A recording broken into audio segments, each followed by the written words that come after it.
Bonjour à tous et bienvenue dans ce nouvel épisode de la série Retour en images.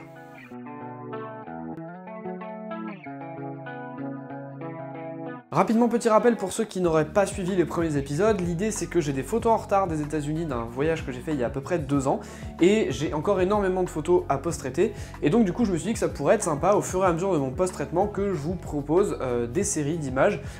des villes dans lesquelles je suis passé, des endroits que j'ai visités, bref, et que je vous explique un petit peu à la fois l'aspect voyage et en même temps l'aspect photographique, vous expliquer un petit peu les choix que j'ai fait à la prise de vue et au post-traitement. Je précise aussi que ces images sont réalisées intégralement en numérique, il n'y a vraiment pas d'argentique là-dedans, donc si vous cherchez vraiment purement de l'argentique, sortez, il n'y a rien à voir.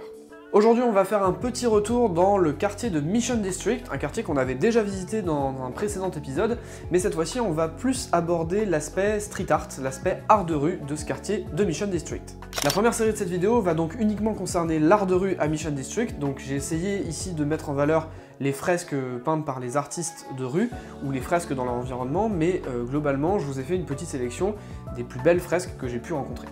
Pour les photographes qui regarderaient cette vidéo, sachez qu'en termes de post-traitement, il n'y a pas grand-chose. Il n'y a vraiment que l'outil de transformation pour redresser les perspectives, parce que la majorité des photos, je les ai prises au grand angle, tout ça, donc ça déformait quand même un petit peu.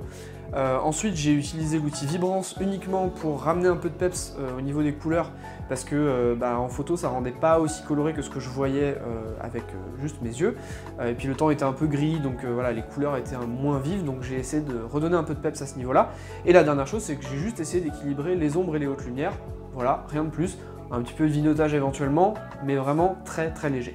Suite de la journée avec la visite du Cable Car Museum situé au croisement de Mason Street et Washington Street, où vous pourrez comprendre tout le fonctionnement du cable car, et je vous assure que la visite est très intéressante. On y apprend par exemple que l'ensemble des tramways que constitue le cable car sont tirés par un câble unique, il y en a un par ligne, et que c'est la pression qu'on exerce sur le câble qui fait qu'on avance plus ou moins vite. Pendant la visite, j'ai quand même fait des photos à but purement documentaire, me servant uniquement à retenir les informations que j'avais vues pendant la visite, donc si jamais ces informations vous intéressent, n'hésitez pas à cliquer dans l'article, je vous mettrai les photos qui correspondent au fonctionnement notamment du cable car. De manière générale, on a quand même vraiment beaucoup d'informations, notamment sur le fonctionnement, je l'ai déjà un petit peu raconté, mais aussi sur l'historique, avec notamment le fameux tremblement de terre qui a détruit un certain nombre de lignes de cable car, et c'est pour ça qu'il n'en reste plus que 3 actuellement. On y voit même les véritables machines qui font tourner actuellement le câble, et ça c'est hyper intéressant parce qu'on se rend compte de toute la machinerie, tous les équipements qu'il y a derrière, toute l'ingénierie, bref, c'est une visite absolument intéressante si jamais vous êtes intéressé par ce sujet